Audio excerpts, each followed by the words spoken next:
السلام علیکم ورحمۃ اللہ وبرکاتہ۔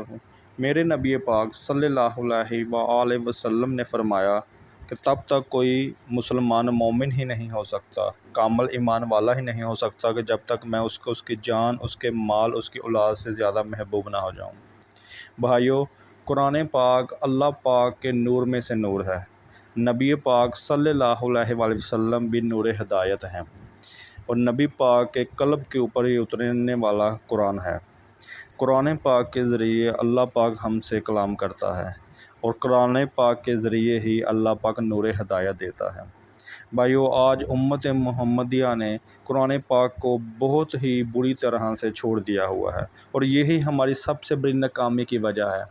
صحابہ کرام نے قرآن پاک کو ہی مضبوطی سے پکڑ کے رکھا تھا، تو وہ جنگوں میں بھی اور ہر میدان میں اللہ کے نبی کے قدم بہ قدم چلے، اور اللہ کے ہر حکم کو ویسے ہی مانا جیسے ماننے کا حق تھا۔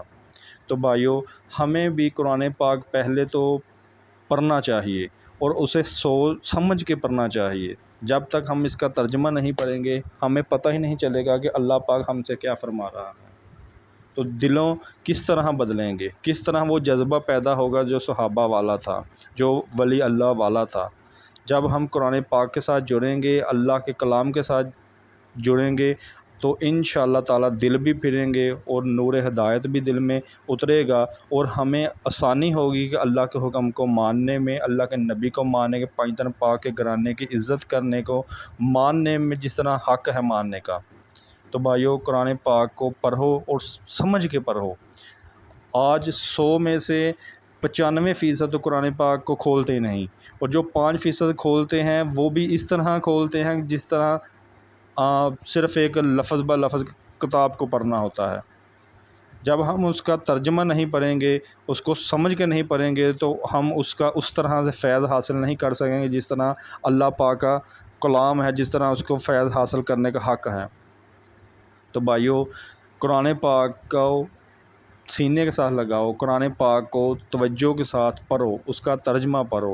ایک دفعہ ایک مسلمان اگر قرآن پاک کا پورا ترجمہ پڑھے، چاہے وہ کسی بھی فرقے کا ہے، کسی بھی جماعت کا ہے، ایک دفعہ اپنے ہی مسلک کا، اپنی ہی جماعت کا قرآن پاک کا ترجمہ پڑھے، تو انشاءاللہ تعالیٰ اسے پتہ چلے گا کہ اللہ پاک اسے کیا رہا ہے، نبی پاک کے تھرو اللہ پاک نے ہم تک کیا پیغام پہنچایا ہے۔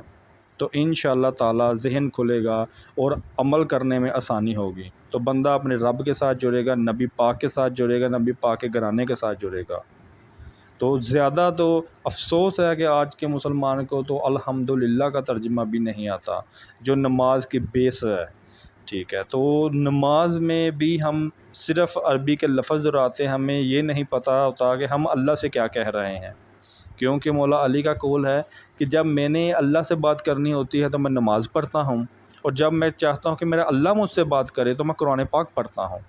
تو میرے بھائیو، اللہ کے لیے، اپنی آخرت کے لیے اللہ کا کلام کو نہ چھوڑو، تھوڑا پڑھو، ایک آیت، ایک سورت، جتنا آسانی سے پڑھ سکتے ہو اتنا پڑھو، تو انشاءاللہ ترجمے کے ساتھ پڑھو، تو انشاءاللہ تعالیٰ آپ دیکھو گے کہ آپ کی اپنی ہی زندگی میں چینجنگ آنا شروع ہو جائیں گی۔ جزاک اللہ خیرہ۔